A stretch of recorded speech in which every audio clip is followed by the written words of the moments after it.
अस्सलाम वालेकुम। अच्छा जी, लास्ट टाइम आप लोगों ने पढ़ा था इंक्रीमेंटल पोजीशनिंग के बारे में। इस दफ़ा हम लोग पढ़ेंगे एब्सोल्यूट पोजीशनिंग के बारे में कि एब्सोल्यूट पोजीशनिंग क्या होती है। लास्ट टाइम आप लोगों को मैंने इस चीज़ का आइडिया दिया तो था कि ये क्या चीज़ है। असल में इंक्रीमेंटल में मैं आपको एक दफ़ा रिमाइंड करवा दूँ कि उसमें हम हर पॉइंट, जिस पॉइंट पर खड़े होते हैं और अगले पॉइंट पर जाना है, हम उसी पॉइंट से अगले पॉइंट तक का फ़ासला बताते हैं। ठीक है, यानी कि अगर मैंने ये बी पॉइंट से लेकर सी तक मूव करना है तो मैं सी तक जो फासला है ना वो बी से बताऊंगा। ठीक है, जबकि अगर मैं अगर एब्सोल्यूट सिस्टम की बात करूँ, एब्सोल्यूट पोजीशनिंग की, तो इसमें मैं कोई भी पॉइंट अगर बताऊंगा तो वो मैं अपना शुरू वाला पॉइंट जहाँ से मैंने स्टार्ट किया है अपने रास्ते को, जो एक मेन पॉइंट होता है ना, ज़ीरो पॉइंट जो होता है, जिस तरह यहाँ पर भी है, तो वो जो ज़ीरो पॉइंट है मैं उसी से हर पॉइंट का फासला बताऊँगा। यानी कि अगर मैंने इस पॉइंट को बताना हो तो ये टोटल हाइट कितनी है, 40, तो मैं कहूँगा वाई 40 और एक्स कितना है टोटल इसका, यहाँ से लेके यहाँ तक का, यहाँ से लेके यहाँ तक 30 एक्स है, तो मैं इसको कहूँगा एक्स 30 और वाई ये ऊपर तक इस पॉइंट तक कितना है 40। तो मैं इसको इस तरह से डिफ़ाइन करूँगा। तो अब एब्सोल्यूट पोजीशनिंग में अगर हमने कोऑर्डिनेट्स लिखने हो तो किस तरह से लिखेंगे इस डायग्राम के। तो इसमें सबसे पहले मैं इन पॉइंट्स को जो है नाम दे देता हूँ ए, इस पॉइंट को बी, ये सी, डी, ई, इसके बाद इस पॉइंट को एफ़ का नाम दे देते हैं, इस पॉइंट को जी का नाम और इस पॉइंट को एच का नाम दे देते हैं। ठीक है, इसके बाद जब हम यहाँ कोऑर्डिनेट्स लिखेंगे ए के लिए, तो ए तो वैसे ही जो है ना वो एक्स 0 और वाई 0 है।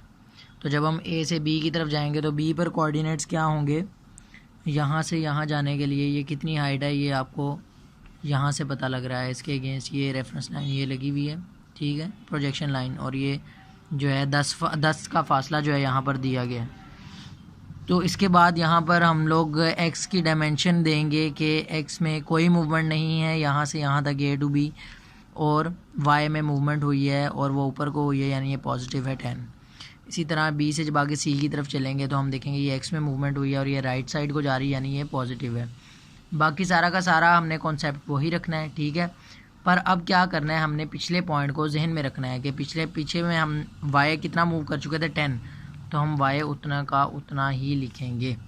अब हम सी से जब डी की तरफ मूव करेंगे, यानी कि यहाँ से इस पॉइंट की तरफ, तो ये जो हाइट है ये ऊपर यहाँ से यहाँ तक तो 10 है, पर हम इसको निचला पॉइंट जो हमारा लोअर पॉइंट होता है जहाँ से हमने स्टार्ट किया, ज़ीरो पॉइंट जो होता है, सॉरी, जिसको ज़ीरो पॉइंट बोलते हैं, जिससे हमने स्टार्ट किया ओवरऑल कोऑर्डिनेट्स को बताना, तो हम उसी पॉइंट से यहाँ तक की जो है ना टोटल जो लेंथ है या जो भी डिस्टेंस है वो डिफ़ाइन करेंगे।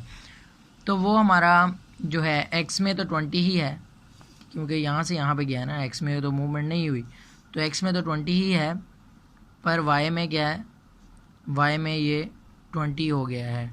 10 ये पहले वाला जो इसने यहाँ पे स्टेप मूव किया और ये 10 ये ऊपर वाला, यानी टोटल ये नीचे से यहाँ तक जो है ये है 20।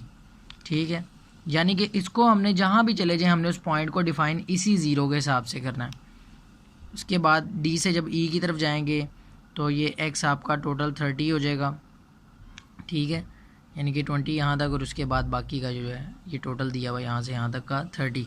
तो एक्स 30 और वाई में कोई मूवमेंट नहीं हुई, यानी वाई पहले जितना ही रहा।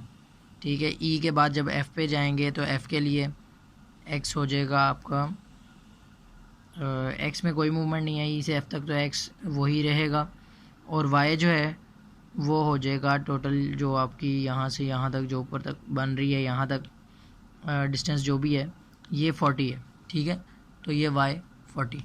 तो इसी तरह जब आप अब एफ़ से जी की तरफ जाएंगे पॉइंट, जी पर जाने के लिए आप एक्स जब बताएंगे तो वो एक्स होगा 55। वो 55 क्यों, यानी इस ज़ीरो पॉइंट के अगेंस्ट यहाँ से यहाँ तक जो है वो 55 है टोटल।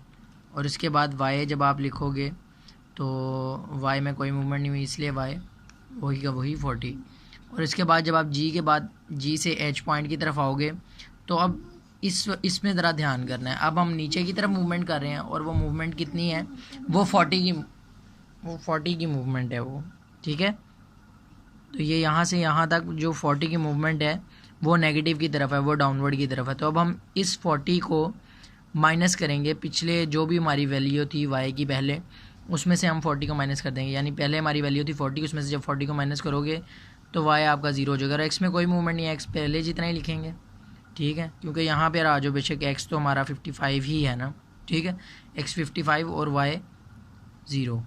वाई में देखो हम 0 पॉइंट पर आ चुके हुए हैं एक किस्म का, ठीक है। इसके बाद यहाँ से यहाँ तक अब एच से ए पर आना है। तो एच से ए पर आने के लिए आपको पता है ए पॉइंट का तो आपको वैसे भी पता है कि ये एक्स 0 और वाई 0 है। और अगर इसको वेरीफाई करना है तो किस तरह, वाई में कोई मूवमेंट नहीं हुई, वाई एज इट इज़ लिख दिया, और एक्स में 55 की मूवमेंट है, 55 का फासला है, और ये उल्टी तरफ, उल्टे हाथ की तरफ आ रहा है, यानी लेफ़्ट साइड की तरफ ये मूवमेंट हो रही है। तो ये माइनस हो गया, जो एक्स हमारे पास पहले मौजूद था 55, उसमें से ये जो फासला 55 अब तय करना है वो माइनस कर देंगे, तो ये एक्स 0 और वाई 0 हो जाएगा। ये एब्सोल्यूट पोजीशनिंग होती है, ठीक है। आप लोगों को इससे रेलिवेंट मैं एक डायग्राम सेंड करूँगा, और वो आप लोगों ने एब्सोल्यूट पोजीशनिंग में उसके जो है ना कोऑर्डिनेट्स लिखने होंगे। जो चीज़ ना समझ आए वो आप लोग कमेंट करके भी पूछ सकते हो। उसके अलावा आप लोग मुझे मैसेज करके व्हाट्सएप पे भी आप लोग इस बारे में पूछ सकते हो।